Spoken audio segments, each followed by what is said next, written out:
Quando a polícia foi chamada para uma casa na esquina da Beachcomber Lane, em Clear Lake, Texas, em 2001, eles não tinham ideia do que encontrariam. Lá dentro, encontraram uma cena que os assombraria para sempre. Uma mãe em pé sobre os corpos de seus 5 filhos. Andrea Yates, de 36 anos, confessou imediatamente o crime e foi retirada de casa e colocada na prisão sem incidentes, onde permaneceria até o início de seu julgamento. Mas quem exatamente era Andrea Yates e o que a levou a cometer esse crime horrível? Neste episódio de Mentes Assassinas, exploraremos essas questões e outras, ao analisar a vida e os crimes de Andrea Yates.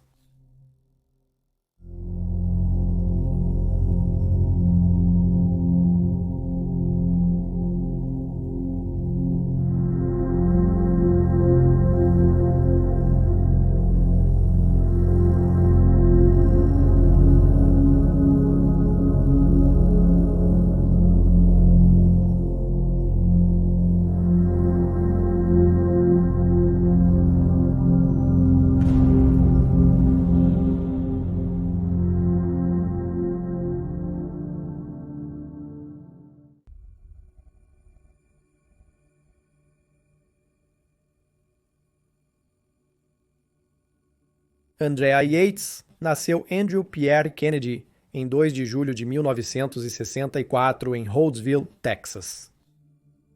A mais nova de 5 filhos, sua mãe, Jutta Karen Kohler, era uma imigrante alemã, enquanto seu pai, Andrew Emmett Kennedy, era filho de imigrantes irlandeses.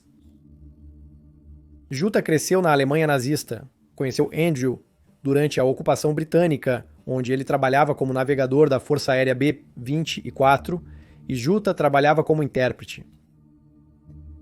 De volta aos Estados Unidos da América, Andrew assumiu uma posição como técnico na Ford Motor Company em Houston, mais tarde trabalhando como professor, enquanto Jutta se tornou gerente na James Cash Penney, quando o casal enfrentou algumas dificuldades financeiras.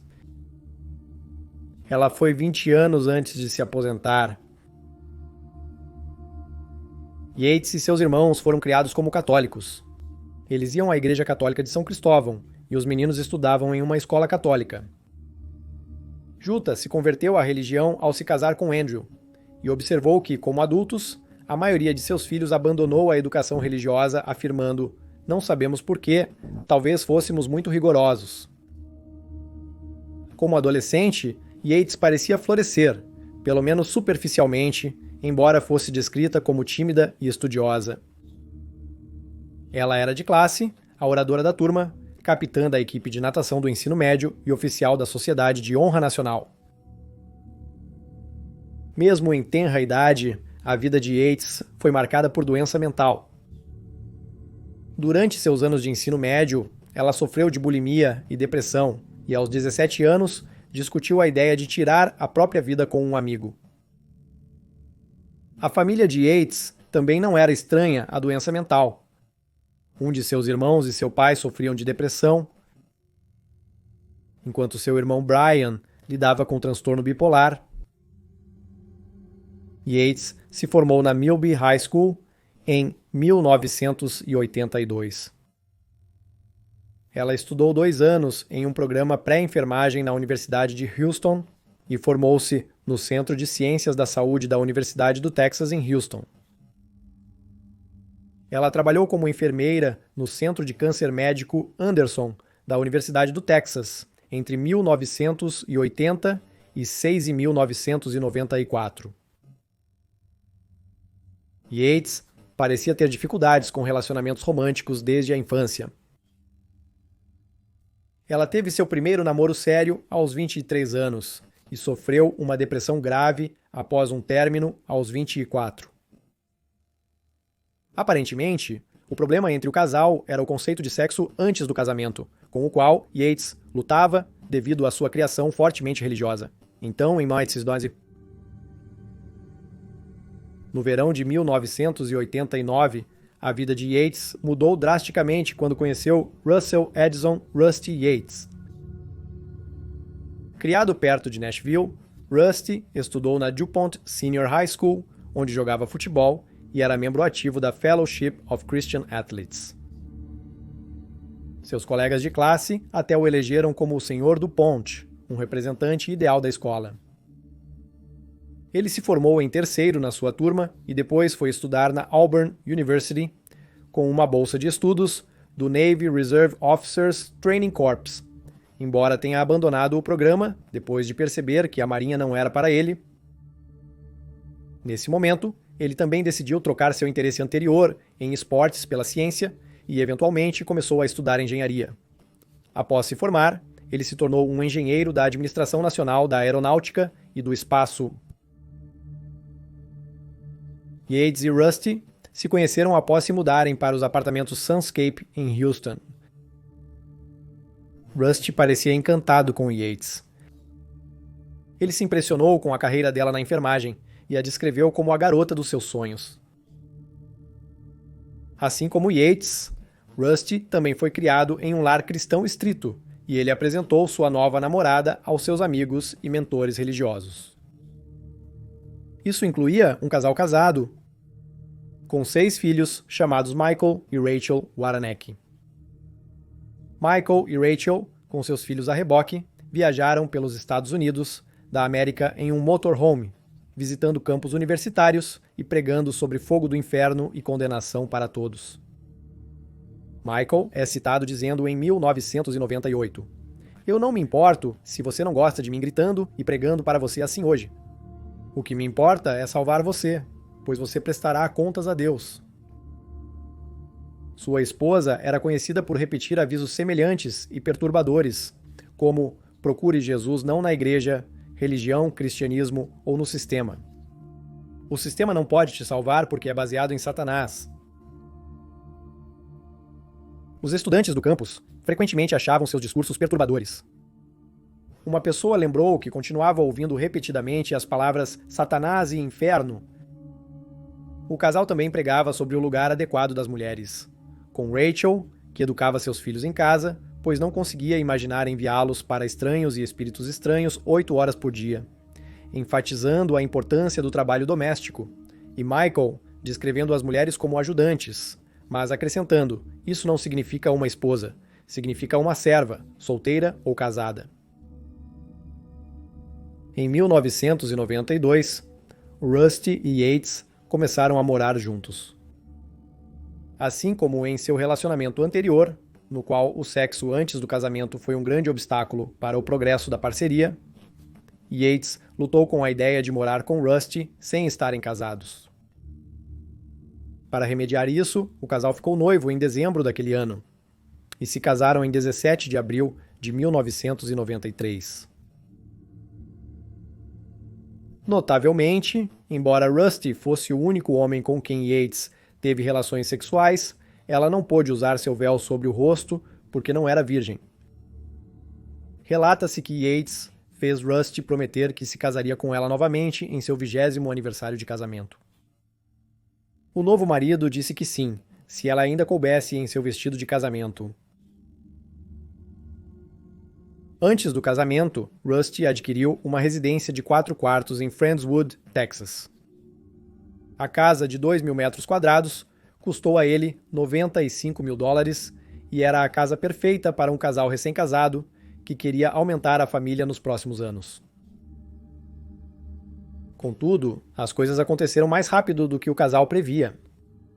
Os pais de Yates levaram 5 anos para conceber seu primeiro filho, mas para Yates e Rusty, apenas 2 meses antes dela engravidar. Yates parou de tomar anticoncepcionais, pois o casal decidiu aceitar o número de filhos que Deus lhes enviasse, fosse 0 ou 10. Ela seguiu como enfermeira, até o nascimento do primeiro filho deles, Noah, que nasceu em 26 de fevereiro de 1994,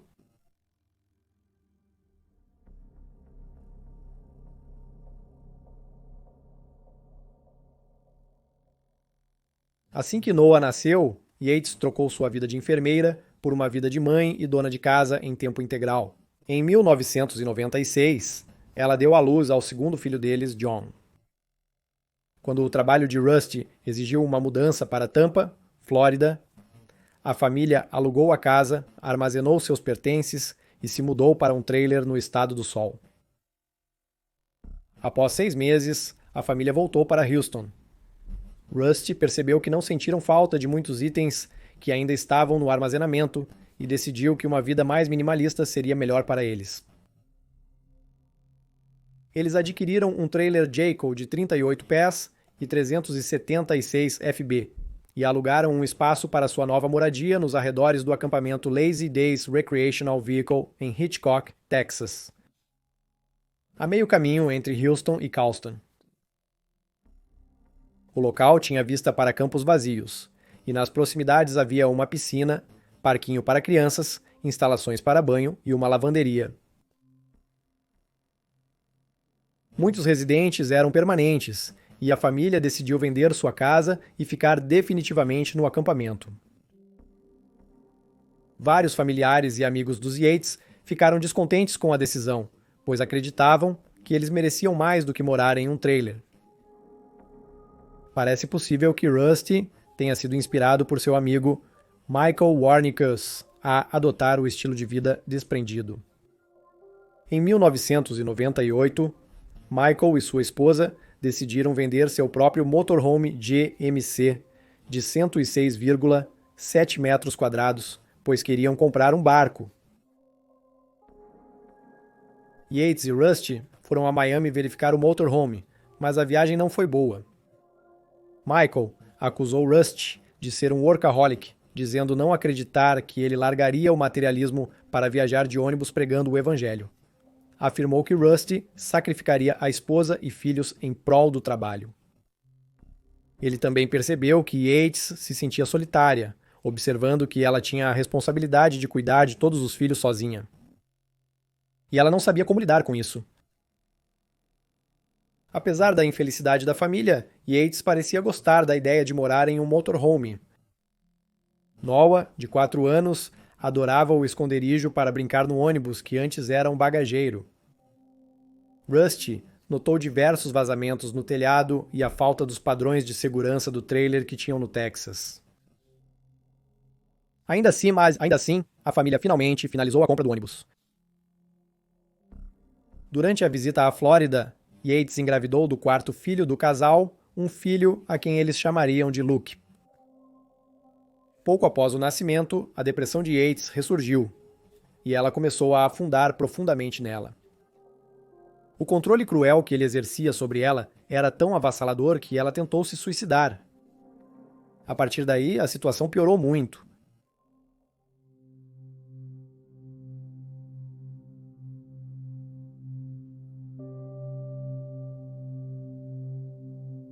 Em 16 de junho de 1999, Rusty encontrou sua esposa tremendo descontroladamente e mordendo os dedos. A família acreditava que os sermões extremistas de Michael prejudicaram a saúde mental de Yates. Como Yates havia sido tão cativada por suas palavras, levando-as muito a sério. Reunindo coragem para pedir ajuda ao marido, Rusty decidiu levar Yates para visitar sua família no dia seguinte. Ele esperava que estar cercada por seus entes queridos ajudasse a trazer algum conforto para sua esposa, mas parecia apenas piorar as coisas. Yates, agora com 35 anos, tomou a medicação de seu pai, um antidepressivo chamado Trazodona, e sofreu uma overdose, tomando até 40 comprimidos. Ela foi encontrada a tempo, no entanto, e levada às pressas para o Hospital Geral Ben Torb de Houston, GBCHS, antes de ser admitida na unidade psiquiátrica do Hospital Metodista, onde foi oficialmente diagnosticada com transtorno depressivo maior. Foi observado que ela estava em alto risco de suicídio e autoagressão e foi colocada sob observação de suicídio individual a cada 15 minutos. Yates também foi prescrita com 0,5 mg de Ativan para dormir. Suas respostas ao falar com os médicos eram frequentemente monossilábicas, mas ele conseguiu determinar que ela tinha estado bem até o nascimento de seu 4º filho. Em 18 de junho, Yates foi prescrita com uma dose inicial de Zoloft, um antidepressivo. Ela tomava 50 mg por dia, e o médico permitiu que deixasse a unidade com a família durante as visitas para ver os filhos, desde que acompanhada pelo marido ou outros familiares. Na noite após sua overdose, Yates 3 horas. Na noite seguinte, ela dormiu 8. Nas noites seguintes, seu sono foi intermitente. Após a tentativa de suicídio, Yates sentia-se chateado e envergonhado. Ela seguia lutando com sentimentos de inutilidade, consciente de que era uma enfermeira treinada que havia falhado em tirar a própria vida. No dia 18 de junho, ela disse a uma enfermeira que tinha sua família para viver. Ela também expressou preocupação a outra enfermeira de que sua overdose tornaria inseguro amamentar. Apesar disso, ela escondia seus sentimentos de desesperança e inutilidade, nunca os revelando a ninguém. Seu médico relatou que ela comentou pouco sobre sua tentativa de suicídio, apenas perguntando se havia causado danos permanentes ao corpo.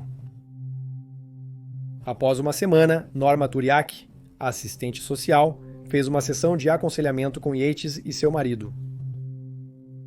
Em suas anotações, Norma descreveu a mãe de 4 filhos como incapaz ou relutante em identificar qualquer estresse recente na vida.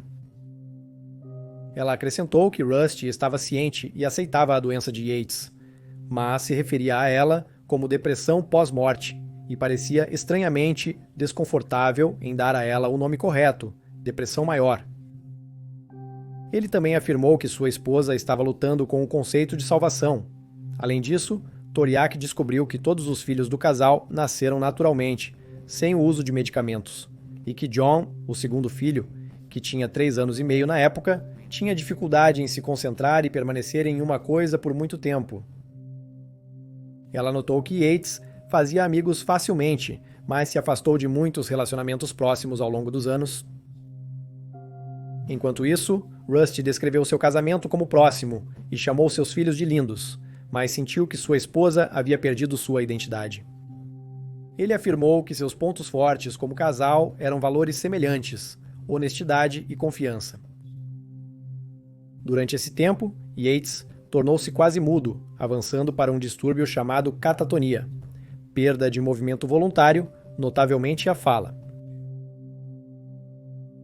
Em 20 de junho, a dose diária de Zoloft de Yates foi aumentada de 50 para 100 mg. No dia seguinte, o médico escreveu instruções para aumentar rapidamente a dose de Zoloft. O paciente possivelmente ficará internado durante a semana. Ele sentiu que Yates não mostrava sinais de progresso, mas o Zoloft pode levar de 1 a 2 semanas para o paciente ver melhora e de 4 a 6 para sentir os benefícios completos do medicamento. No mesmo dia em que sua dose foi aumentada, uma enfermeira que tinha contato regular com Yates notou que ela se tornou retraída, vaga e reservada, e expressou preocupação em pagar a conta do hospital. Em 23 de junho, o médico de Yates notou que ela parecia emocionalmente distante, retraída e minimamente verbal. A depressão permaneceu severa. Yates foi liberada do hospital com 1 mês de medicamentos, uma lista de provedores de cuidados de acompanhamento e a recomendação de que ela visitasse um psiquiatra, chamada doutora Aline Starbranch. Notavelmente, Yates foi liberada por restrições de seguro após 7 dias no hospital. A família e o marido foram avisados de que ela precisaria de vigilância, 24 horas por dia, e que ainda havia um alto risco de autoagressão. A assistente social Norma Turiak suspeitava que algo estava muito errado com Yates, mas estava além de sua capacidade de ajudar. Como assistente social, ela não tinha capacidade para identificar ou tratar os problemas de Yates, por não ser médica. Perturbada pelo fato de que a mãe de 4 filhos estava prestes a ser liberada, Turiak se concentrou no que poderia afetar: sua casa e condições de vida. Não demorou muito para ela se preocupar com o fato de que a família de 6 pessoas estava morando no ônibus convertido que haviam comprado de Michael e Rachel em 1998.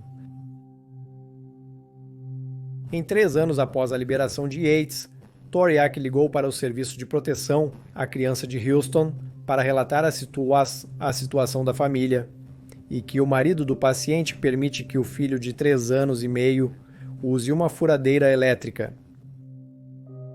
Uma semana após sua reclamação, o supervisor do Centro de Proteção Social agradeceu por sua preocupação, mas respondeu que não planejavam mais investigações, pois a situação não parecia envolver ocorrência ou risco substancial de abuso e negligência.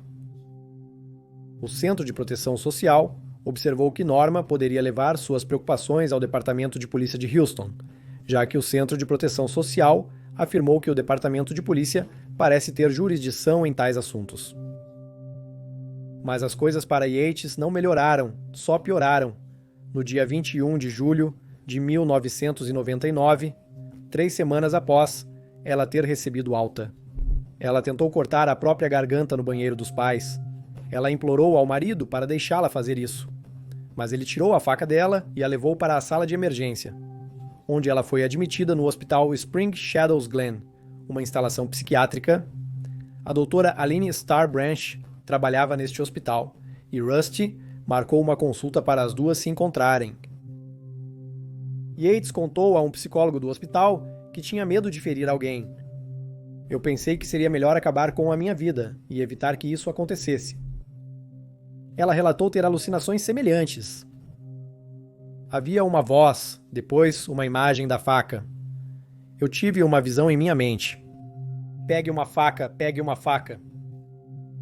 Além disso, Yates admitiu que tinha pensamentos obsessivos sobre nossos filhos e como eles se tornariam. Ela lutou com todos eles, sendo tão jovens, e estava nervosa sobre criá-los corretamente. É uma grande responsabilidade e não queria falhar.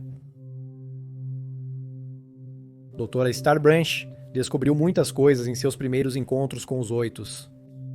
Ela não alimentou o bebê até ser repetida e ativamente encorajada a fazê-lo. Ela interagia pouco com os outros filhos, se retirava para o quarto e coçava a cabeça com frequência. E que ela falhava em tomar seus antidepressivos regularmente. Starbranch e um colega consideraram Yates uma boa candidata para a terapia de eletroconvulsão, mas Yates e Rusty se opuseram.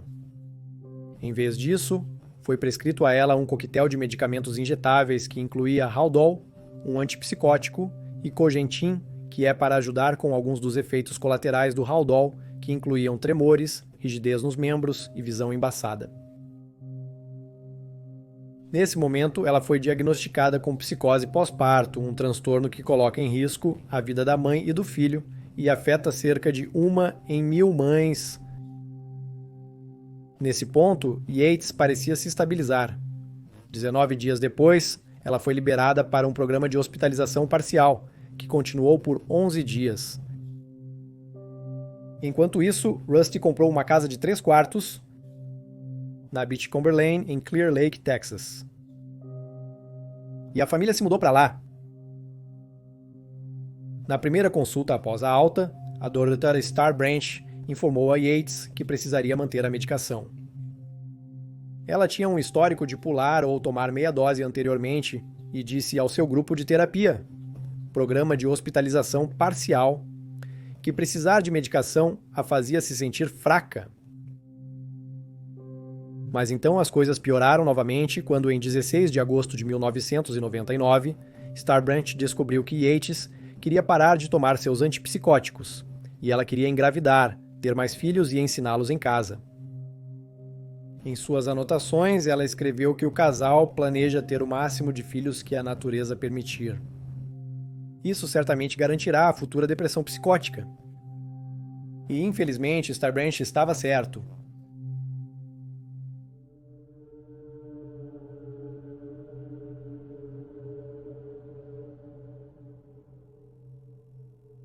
Apesar de Starbranch insistir que o casal não tivesse mais filhos, Yates estava grávida em março de 2000.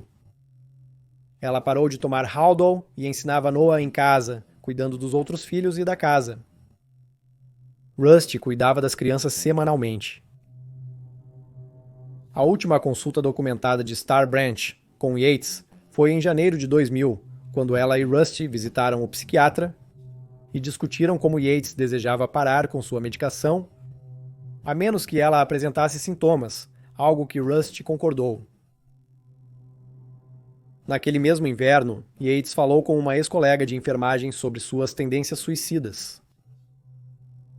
Segundo a colega, quando Yates estava doente, ela só via escuridão, mesmo com as luzes ligadas. Quando ela tentou cortar a própria garganta na cozinha dos pais, ela não viu o próprio rosto no espelho, mas outro. Ela disse que na primeira tentativa, ela não engoliu todas as pílulas que colocou na boca, pois não tinha o desejo de realmente se matar. Em vez disso, ela lutava com a religião e suas crenças profundas. Ela sentia que Satanás a possuía. Confessou ter pensamentos sobre ferir alguém ou causar danos aos filhos, mas não admitiu isso mentalmente. Era ela quem estava causando o mal. Em 30 de novembro de 2000, Yates deu à luz ao quinto e último filho do casal, sua primeira menina, a quem eles chamaram de Mary. Quando ela nasceu, Yates estava sem medicação há cerca de 1 ano e parecia estar bem. Mas em março de 2001, seu pai faleceu, após lidar com a doença de Alzheimer por 7 anos. Isso pareceu desencadear a doença de Yates, que retornou com força total.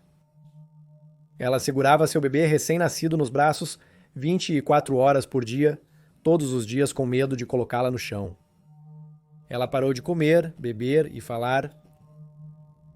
Ela começou a se automutilar e a ler a Bíblia febrilmente e, por fim, como com Lucas, parou de alimentar o bebê.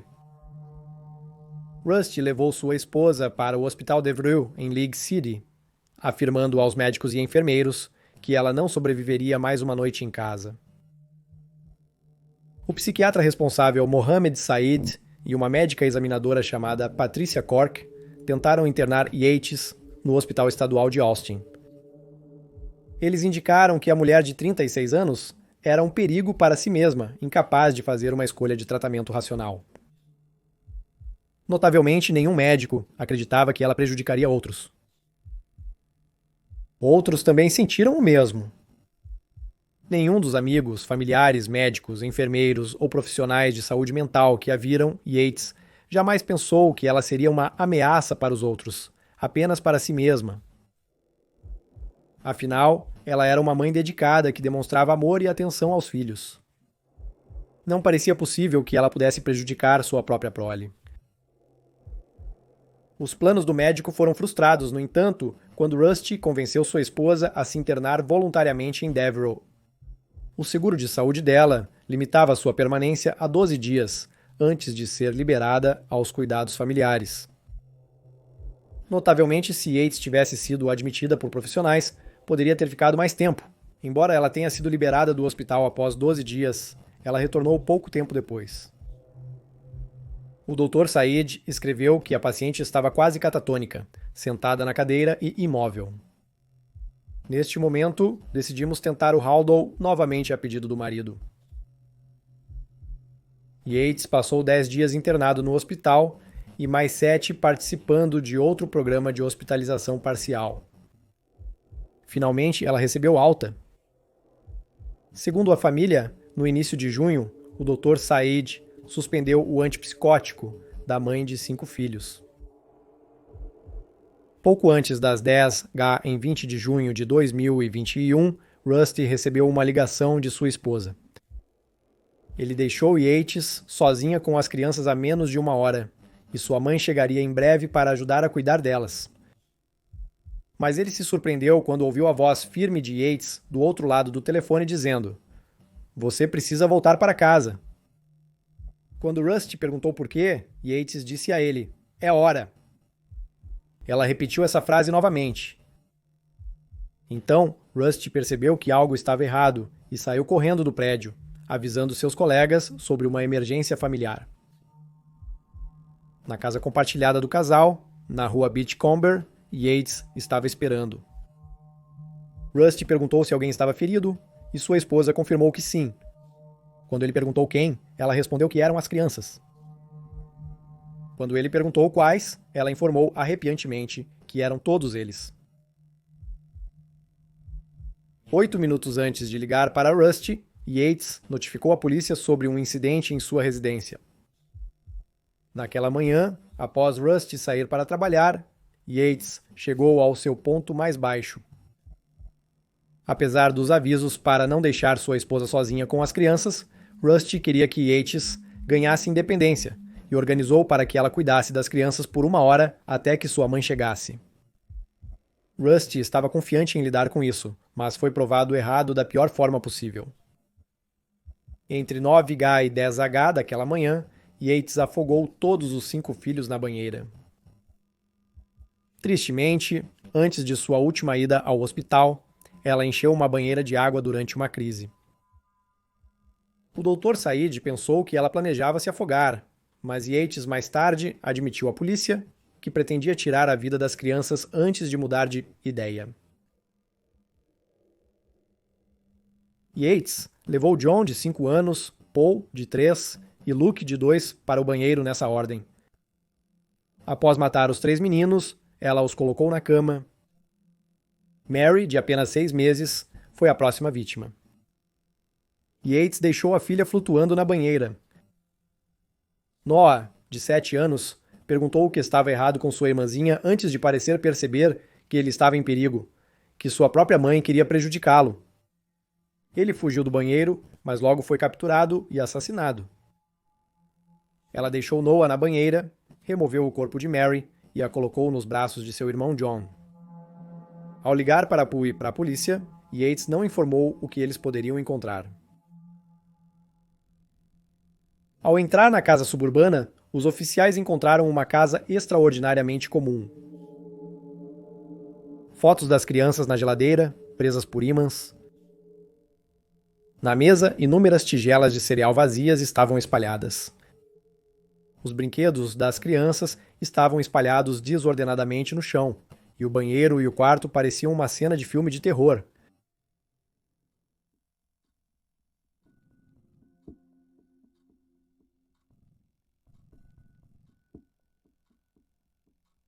Yates não tentou encobrir o crime. Confessou imediatamente aos policiais que atenderam sua chamada. Ela contou mais tarde ao Dr. Michael Wellner que havia esperado propositalmente seu marido sair para trabalhar antes de começar a encher a banheira, porque sabia que ele tentaria impedi-la. Ela também revelou que já havia considerado tirar a vida de seus filhos anteriormente. Os policiais que foram ao local perceberam que o cão da família tinha sido preso em sua casinha, algo fora do comum. Foi teorizado que Yates fez isso para impedir que o cão interferisse em seu plano. Às 1h30 da madrugada de 21 de junho, Yates compareceu perante a magistrada Carol Carras, que achou evidências para mantê-lo detido. Yates deveria ser mantido sem fiança e foi devolvido a uma cela isolada. Ela estava nua, pois ainda representava uma ameaça para si mesma e poderia usar suas roupas para se suicidar. As luzes do teto ficaram acesas à noite como precaução adicional contra seu suicídio. Na manhã seguinte, a psiquiatra de plantão, Melissa Ferguson, se encontrou com Yates. Yates pediu que ela fosse autorizada este dia a comparecer ao serviço memorial de seus filhos. E que seu médico cortasse seu cabelo em forma de coroa, ela queria ver se o número 666 ou a marca da besta ainda estava lá. Ela também pediu por seu marido e afirmou que desejava ver uma pessoa religiosa, preferencialmente alguém católico. Ferguson perguntou a Yates como tudo isso aconteceu.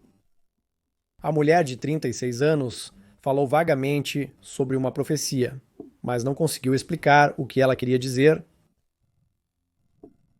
Socando a própria cabeça, ela lamentou: "Sou tão estúpida, não poderia ter matado apenas um para cumprir a profecia.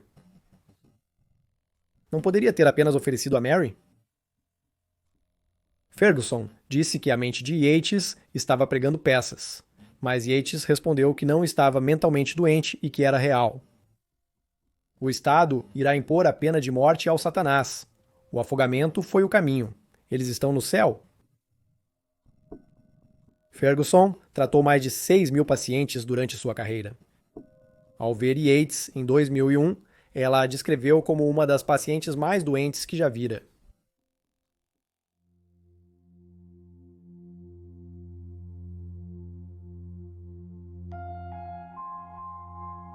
Yates, representada por George Panham, um amigo da família, foi acusada pelo afogamento de Noah, John e Mary.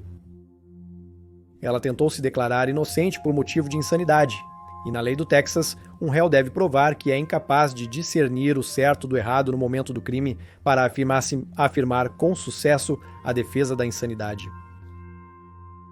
Apesar do testemunho de especialistas afirmando que Yates sofria de psicose pós-morte e estava psicótica durante os assassinatos, o júri não se convenceu, rejeitando seu pedido de insanidade e considerando-a culpada em 2002. A acusação buscava impor uma pena de morte, mas o júri discordou e Yates foi condenada à prisão perpétua no Departamento de Justiça Criminal do Texas, onde só seria elegível para liberdade condicional após 40 anos encarcerada, quando estaria em seus 70 anos. Porém, em 6 de janeiro de 2005, um tribunal de apelações do Texas anulou as condenações. Isso ocorreu porque o psiquiatra forense Dr. Park Dietz, que prestou depoimento para a acusação, admitiu ter fornecido informações falsas. Seu depoimento incluiu que pouco antes de Andrea cometer os assassinatos, o popular drama policial de televisão Law Order exibiu um episódio sobre uma mãe que afogou seus filhos na banheira e foi absolvida de todas as acusações por motivo de insanidade. Usando essa informação, a acusação insinuou que Andrea, uma ávida espectadora do programa, havia se inspirado no episódio e o usado para cometer seus próprios crimes. No entanto, uma autora chamada Suzanne O'Malley, que vinha acompanhando de perto o caso e que já havia trabalhado como roteirista para Law Order, percebeu que tal episódio não existia, pelo menos não até 2004, e que esse episódio foi baseado no caso de Andrea, não o contrário. A partir disso, foi determinado que o júri pode ter sido afetado pelo depoimento de Dietz e um novo julgamento foi ordenado. Após mais de um ano, em 9 de janeiro de 2006, Andrea apresentou novamente a defesa de inocente por insanidade. Em 1º de fevereiro, ela foi libertada sob fiança, com a condição de se internar em uma instituição de tratamento psiquiátrico. Durante seu julgamento em 2006, seu médico mais recente antes dos assassinatos, Dr. Said, disse ao tribunal que Rusty havia sido aconselhado a não deixar sua esposa sozinha com as crianças. No fim de semana, antes do horrível crime ser cometido, Rusty também anunciou em uma reunião de família que começaria a deixar Yates sozinha por 1 hora todas as manhãs, para que ela pudesse ser mãe e dona de casa independente. A mãe de Yates ficou chocada com a ideia de deixar a filha de 36 anos sozinha, afirmando que ela não estava pronta para isso. Ela notou que Yates quase sufocou Mary, ao tentar alimentá-la com comida sólida como evidência disso. Além disso, Brian, o irmão mais velho de Yates, que sofria de transtorno bipolar, disse ao apresentador de talk show Larry King, em 2001, que Rusty havia dito que tudo o que as pessoas deprimidas realmente precisam é de um chute rápido nas calças para motivá-las. Ele disse isso a Brian enquanto levava Yates para uma instalação de tratamento. Rusty, por sua vez, afirmou que, ao contrário do testemunho dos psiquiatras de Yates, ele não tinha ideia sobre o diagnóstico de psicose pós-morte dela e disse que, se soubesse, nunca teria tido mais filhos com ela. Ele também disse que não sabia que ela poderia perseguir as crianças, e não a teria deixado sozinha se soubesse disso. Ele disse ao Dallas Observer: se eu soubesse que ela era psicótica, nunca teríamos sequer considerado ter mais filhos. Por outro lado, Yates disse ao seu psiquiatra na prisão que, antes de ter Mary, ela havia dito a Rusty que não queria ter relações sexuais porque o Dr. Starbranch alertou que poderia machucar seus filhos. No entanto, Rusty a convenceu de que ela poderia lidar com isso, elogiando-a como mãe e afirmando suas crenças religiosas pró-criação. No primeiro julgamento, ele acreditava que Yates seria inocentada, medicada e voltaria para casa para terem mais filhos. Ele até sugeriu adotarem ou terem filhos por barriga de aluguel, chocando e desgostando aqueles ao seu redor. Não só Rusty, mas também a comunidade médica foi alvo durante o desenrolar deste caso. Yates reclamou abertamente que nunca foi devidamente colocada de volta no Haldor, mesmo querendo tomá-lo novamente, e muitos especialistas que ela havia consultado ao longo dos anos foram responsabilizados por não perceberem uma mulher em sofrimento. Muitos sentiram que, se tivessem sido mais minuciosos em seus trabalhos, poderiam ter impedido Yates de matar seus próprios filhos.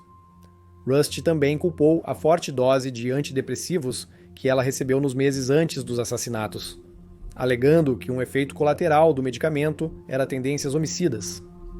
No entanto, Rusty havia afirmado anteriormente que não era um especialista médico e que cabia aos psiquiatras de Yates diagnosticar e tratá-la adequadamente. Em 26 de julho, após 3 dias de deliberação, o júri considerou Yates inocente por motivo de insanidade.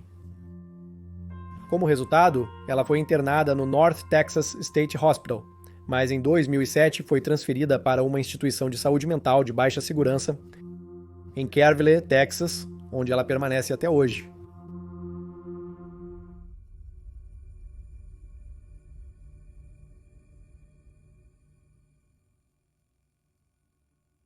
Durante seu período na prisão, Yates admitiu que pensou em matar seus filhos por 2 anos antes de concretizar o ato. Ela acreditava que era uma mãe fracassada e sentia que seus filhos estavam se desenvolvendo de maneira inadequada, afirmando era o 7º pecado mortal. Meus filhos eram injustos. Tropeçaram porque eu era má.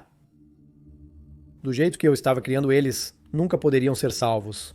Eles estavam condenados a perecer nas chamas do inferno. Em 2004, Rusty pediu o divórcio. Ele se casou novamente 2 anos depois e teve um filho. Em 2015, sua esposa Laura pediu o divórcio. Em 2012, Yates solicitou para participar de um culto semanal fora do hospital, mas seu pedido foi negado. Após 2 anos, ela e seus médicos pediram permissão para que participasse de passeios em grupo monitorados com outros pacientes. No entanto, eles retiraram este pedido devido à atenção da mídia e ao escrutínio público que atraiu. Em 2021, a ABC13 lançou um artigo para coincidir com o 20º aniversário dos assassinatos de Luke, John, Paul, Noah e Mary. Yates é avaliado anualmente para a liberação, mas é recusado em todas as ocasiões. George Parnham, seu advogado de defesa e amigo da família, ainda a considera como uma filha e fala com ela frequentemente. Ele também visita os túmulos das crianças anualmente. Após a condenação de Yates, várias comunidades profissionais usaram sua história para tentar prevenir devastações semelhantes. A Associação de Saúde Mental de Greater Houston criou o Fundo Memorial das Crianças Yates para conscientizar o público sobre questões que afetam a saúde mental feminina. Enquanto em 2003, a Lei Andrea Yates foi aprovada no Texas, que exige que todos os provedores de cuidados parentais forneçam às mães informações sobre os recursos disponíveis para aqueles que sofrem de depressão pós-parto e psicose. Não é muito, mas diante de tanto horror, é algo bom que vem do caso Yates. Com o passar do tempo, a culpa foi atribuída a diversas pessoas e fatores relacionados a este caso. Alguns acreditam que as crenças religiosas extremas de Rusty e o desejo por uma família grande foram colocados acima da saúde e do bem-estar de sua esposa. Outros acreditam que se Yates tivesse recebido o tratamento adequado para sua doença e apoio profissional necessário, nada disso teria acontecido. Algumas mídias noticiosas culpam os amigos de Rusty pelo ocorrido, Michael e Rachel Warniecki. O sombrio ensinamento do juízo final aterrorizou indivíduos religiosos suscetíveis. Pode ser um ou vários desses fatores. De qualquer forma, parece que o assassinato das crianças Yates foi muito provavelmente uma tragédia evitável.